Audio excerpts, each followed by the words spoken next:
Assalamualaikum warahmatullahi wabarakatuh. Shalom, salam sejahtera bagi kita semua. Om Swastiastu, Namo Buddhaya, salam kebajikan. Perkenalkan, nama saya Dani Suryanto dari Fakultas Hukum Universitas Tarumanegara dengan NIM 205 1835.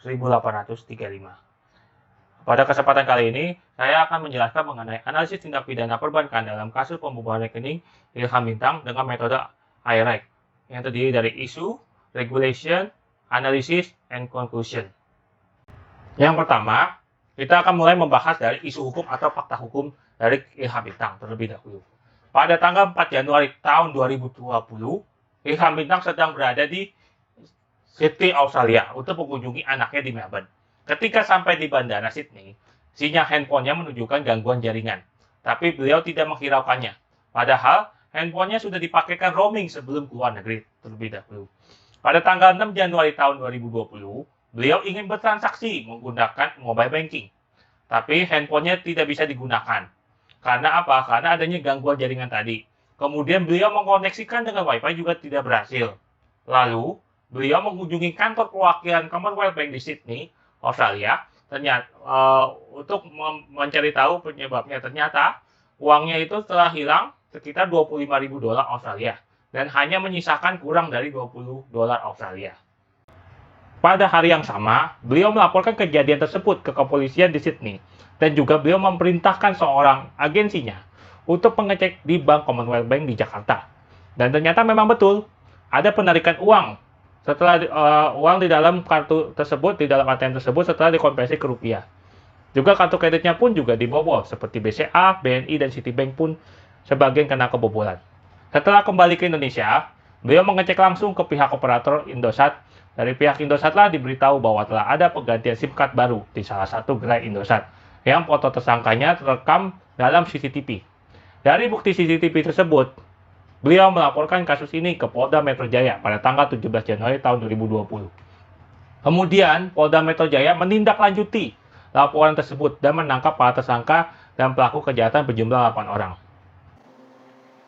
Selanjutnya, saya akan menjelaskan mengenai kronologis pelaku dalam melakukan pembobolan rekening Ilham Bintang.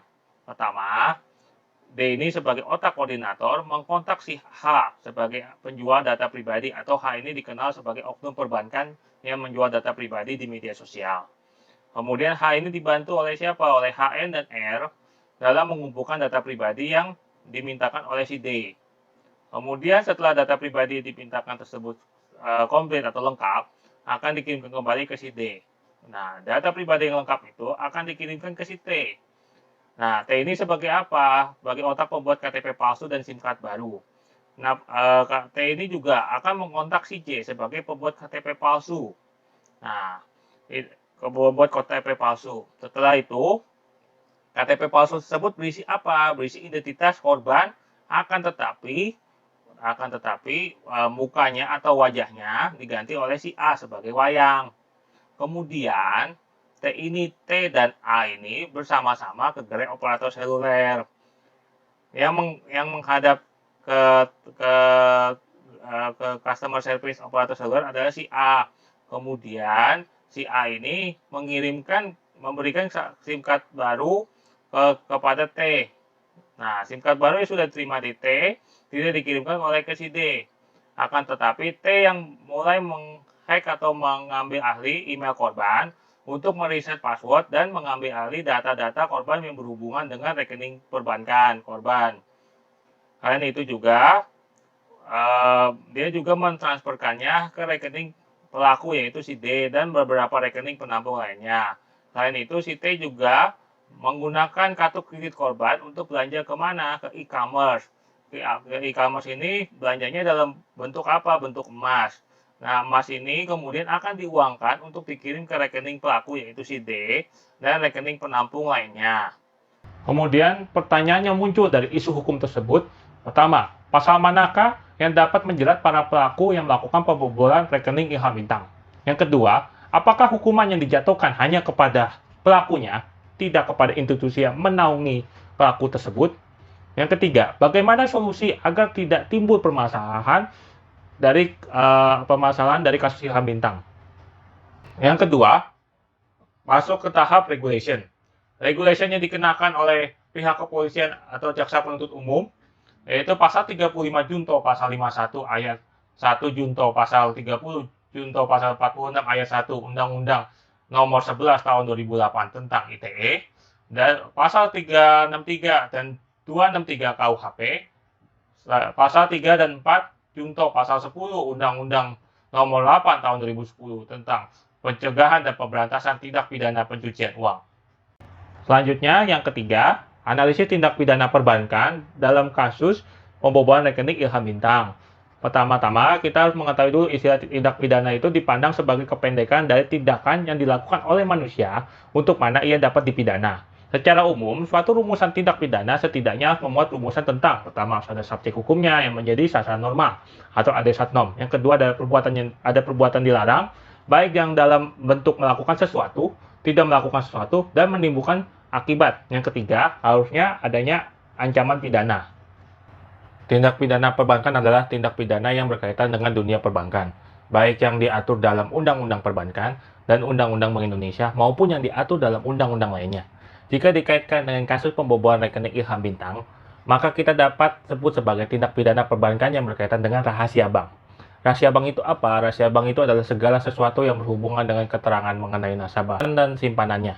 Bank sebagai lembaga keuangan yang mengolah dana masyarakat dalam jumlah yang besar, wajib menjaga kerahasiaan data diri nasabah dan simpanannya, supaya masyarakat tetap percaya kepada bank.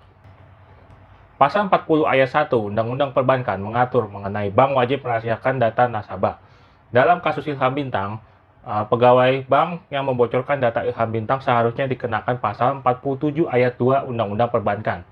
Tetapi jaksa penuntut umum berpikiran lain terhadap pegawai bank ini. Jaksa penuntut umum tetap menetapkan semua tersangka dengan pasal 35, Junto pasal 51 ayat 1, Junto pasal 30, Junto pasal 46 ayat 1 Undang-Undang Nomor 11 Tahun 2008 tentang Informasi dan Transaksi Elektronik atau ITA, pasal 363 dan 263 KUHP, pasal 3 dan pasal 4 Junto pasal 10 Undang-Undang Nomor 8 Tahun 2010 tentang pencegahan dan pemberantasan tindak pidana pencucian uang. Menurut pendapat saya, khusus pegawai bank yang membocorkan data nasabah harus dikenakan juga pasal tambahan, yaitu pasal 47 ayat 2 Undang-Undang Perbankan. Jadi dapat dikenakan dengan pasal tambahan berlapis di luar yang sudah ditetapkan oleh jaksa penuntut umum. Menurut pakar keamanan cyber yang saya kutip dari suatu media online, yaitu Bapak Pratama Persada, yang disoroti itu bukan hanya pelaku kejahatannya, tetapi banyak institusi di pemerintahan dan swasta yang harus dibenahi dan diperbaiki. Ada beberapa, yaitu ada 3. Pertama, ada sistem IT OJK harus dibenahi supaya tidak terjadi pencurian data SLIK OJK. SLIK OJK itu apa? Sistem Layanan Informasi Keuangan. Karena itu berisi data pribadi nasabah. Dan hal itu diperlukan karena masih banyaknya kasus penjualan data pribadi di media sosial. Yang kedua, harus adanya sistem autentifikasi pada seseorang dalam bentuk fingerprint untuk membuktikan bahwa orang itu sesuai dengan data kependudukan yang dimilikinya. Yang ketiga, perbankan harus juga memiliki sistem pengawasan terhadap penggunaan SLIK atau Sistem Layanan Informasi Keuangan OJK, karena hal ini berkaitan dengan data pribadi nasabah dan simpanannya. Keempat, yaitu kesimpulan atau conclusion. Dalam kasus Ilham Bintang ini sendiri, menurut pendapat pribadi saya, tuntutan jaksa sudah tepat terhadap para terdakwa. Akan tetapi, untuk pegawai bank seharusnya dikenakan pasal tambahan, yaitu pasal 47 ayat 2 Undang-Undang Nomor 10 Tahun 1998 tentang perubahan atas Undang-Undang Nomor 7 Tahun 1992 tentang perbankan. Dalam kasus ini, yang dapat dipidanakan hanya oknum pribadi dari pegawai bank tersebut sesuai dengan pasal 49 Undang-Undang Nomor 10 Tahun 1998 tentang perbankan. Dampak akibat dari kasus ini, nasabah yang dirugikan dapat mengajukan gugatan secara perdata kepada perbankan. Solusi dalam mengatasi kasus Ilham Bintang supaya tidak terulang kembali ada 4 hal. Pertama, diperlukannya peran aktif dari pemerintah untuk memberikan sanksi administratif kepada setiap instansi bank dan operator seluler yang lalai dalam menjalankan SOP perusahaan atau standar operasional perusahaan. Yang kedua, diperlukannya peran aktif dari masyarakat untuk melaporkan kepada kepolisian setiap kejadian kasus kehilangan uang di bank. Yang ketiga, masyarakat harus hati-hati dalam memberikan data-data pribadi kepada orang lain atau pihak ketiga yang tidak berkepentingan. Yang keempat, operator seluler harus menggunakan sistem fingerprint bahwa memang benar identitas yang bersangkutan sesuai dengan data kependudukan yang dimilikinya.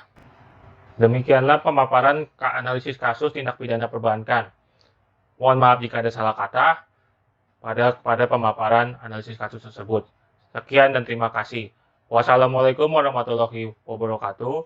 Shalom, salam sejahtera bagi kita semua. Om Santi Santi Om, Namo Buddhaya, salam kebajikan.